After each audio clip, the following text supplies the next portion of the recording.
Gate के कुछ questions करते हैं अपन सिक्वेंशियल सर्किट पे बेस्ड। शुरू के कुछ क्वेश्चंस लेते हैं जो 1 मार्क्स बेस्ड हैं। So will start with problem 1। Problem 1 is for a JK flip-flop, J is tied to its own Q bar output and K is connected to its own Q output. If the flip-flop is fed with a clock frequency of 1 megahertz, its Q output frequency will be। मतलब यदि अपन देखें कि JK flip-flop का block diagram से ही देख लेते हैं। JK flip-flop में कितने इनपुट हैं? J और K, और क्लॉक आपकी आ रही है, इस क्लॉक की फ्रीक्वेंसी इन्होंने दी है 1 मेगाहर्ट्ज।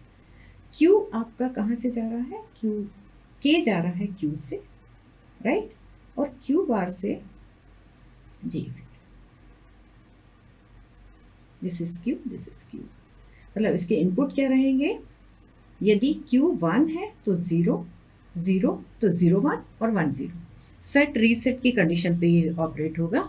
तो आपकी यदि क्लॉक फ्रीक्वेंसी 1 मेगाहर्ट्ज है तो जो आउटपुट Q आउटपुट फ्रीक्वेंसी कितनी होगी? 1 megahertz divided by 2, right. So this will be the output for this flip flop. Second is when the second numerical is the frequency of the clock signal applied to the rising edge triggered of D flip flop as shown in the figure। the frequency कितनी दी है clock की? 10 megahertz. तो the frequency of the signal available at Q, D को हम input कहाँ से दे रहे हैं? Q बार से। तो यदि if Q is 1, Q बार हो जाएगा 0, 0 इनपुट जाएगा तो आउटपुट 0, लेकिन चूंकि ये पॉजिटिव एज ट्रिगर्ड पे हो रहा है तो इस केस में भी इसकी फ्रीक्वेंसी कितनी हो जाएगी? Output frequency will be given by input frequency that is 10 kilohertz divided by 2। तो क्वेश्चन 2 का आंसर भी जो रहेगा half of the input frequency that is 5 kilohertz.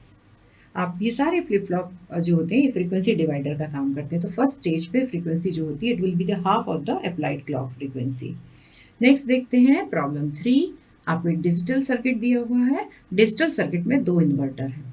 दोनों इन्वर्टर लगाने के बाद आपको बताना है कि सर्किट बिहेव कैसे कर रहा है। तो आप देखिए यदि हम इसे इनपुट, पहले इन्वर्टर को इनपुट 1 देंगे तो 1 के बाद इन्वर्ट होने के बाद ये इनपुट कितना हो जाएगा? 0, और दूसरे इन्वर्टर में हम जो देंगे 1। तो आपका लॉजिक 1 यदि हम देते हैं तो आपको एक स्टेट मिल रही है 0, दूसरी स्टेट मिल रही है 1। यदि हम 1 की बजाय इनपुट 0 दें तो आपको स्टेट मिलेगी 1, पहले इन्वर्टर के बाद की स्टेट हो जाएगी 1 और यहाँ पे स्टेट हो जाएगी 0। तो ये 2 स्टेबल स्टेट को मेंटेन कर रहा है। मतलब इस तरह का डिजिटल सर्किट कैसे बिहेव कर रहा है? It is behaving as a bistable multivibrator. तो आप कह सकते हैं कि क्वेश्चन 3 का जो ऑप्शन है वो है ऑप्शन 1। नेक्स्ट क्वेश्चन पे देखिए, एक डिजिटल सर्किट आपको दिया है और आपको ये बताना, देखिए ये डी फ्लिप फ्लॉप है, लेकिन डी फ्लिप फ्लॉप का इनपुट कहाँ से आ रहा है? एक्सऑर गेट से आ रहा है। और एक्सऑर गेट का तो यदि हम QT+1 जो होता है, नॉर्मली आपका डी फ्लिप फ्लॉप में जो डी इनपुट होता है वही उसका आउटपुट स्टेट होती है क्लॉक पल्स के बाद। तो इस केस में हम जो इनपुट दे रहे हैं डी पे वो हम QX एक्सक्लूसिव और QT जो है ये इसका इनपुट है। और जब हम डी पे ये इक्वेशन देंगे तो आपका QT+1 जो होगा QT+1 निकलेगा। आप इसको देख लीजिए, इसका टेबल बनाइए। वैल्यू ऑफ x में भी 0 and 1 and same way value of QT में भी 0 एंड 1। तो कितने कॉम्बिनेशन आ जाएंगे? 0 0 QT+1 लिख लीजिए, देन 0 1 1 0 1 1। तो यदि आप 0 0 दे रहे हैं तो XOR में क्या होता है?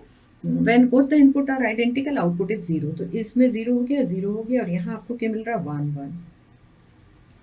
तो अब आप देखिए कि आपका 0 में जब आपका 0 इनपुट है तो आउटपुट 0 है, और 0 है तो आउटपुट 1 है, राइट। 1 आपका इनपुट x इज 1 तो आउटपुट इज 1। तो ये आपका कैसे काम कर रहा है? इट इज नथिंग बट, यदि आप इसे देखें तो ये टॉगल कर रहा है। जो इस केस में 0 से 0, इस केस में 0 से 1। तो जब आपका इनपुट 1 है तो आउटपुट 1 मिल रहा है, कॉम्प्लीमेंट हो रहा है, 0 से 1 हो रहा है और इनपुट 0 है। So this is nothing but the expression is T exclusive और QT। So this is actually T flip flop. ये digital circuit T flip flop का काम करेगा।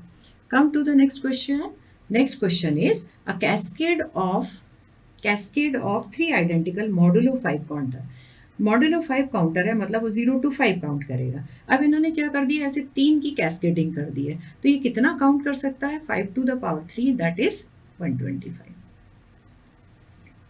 नेक्स्ट देखिए, state diagram of the circuit which exhibit a delay in the output as shown in the figure where x is a don't care condition and q is the output remaining the state। तो अब आपको ये बताना है कि state diagram कौन सा logic gate को रिप्रेजेंट कर रहा है।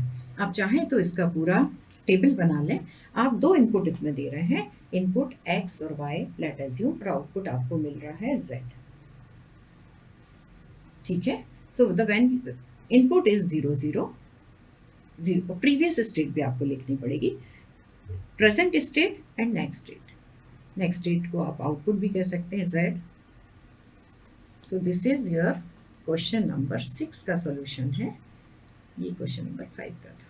यहाँ पे देखिए, यदि इनपुट हम 0 0 दे रहे हैं और इसकी स्टेट 0 है, तो 0 स्टेट पे 0 0 दे रहे हैं, तो आउटपुट आपको क्या मिल रहा है, 1। See the transition which is marked. यदि आप इसे 0 1 भी दे रहे हैं और स्टेट 0 है, तो भी ट्रांजिशन होके क्या मिल रहा है, 1। यदि आप 1 0 है आपका, देखिए आप क्या दे रहे हैं, 1 0, और उसकी स्टेट यदि 0 थी तो भी आउटपुट मिल रहा है 1। और यदि हम उसे 1 1 दे रहे हैं, 1 1, ठीक है, और प्रेजेंट स्टेट यदि 0 थी तो आपको आउटपुट क्या मिल रहा है, present state 0 1 1, it is remaining the same state, right. तो आप यदि QT+1 देखें तो it is matching with NAND gate, it is just opposite of OR gate, so you can say it is NAND gate। this particular diagram is representing the NAND gate, मतलब state diagram को यदि हम उसका functionality देखें तो NAND gate से मिल रहा है। So you will find such simple question based logical questions based on the sequential circuit in the gate examinations। there may be many such combinations।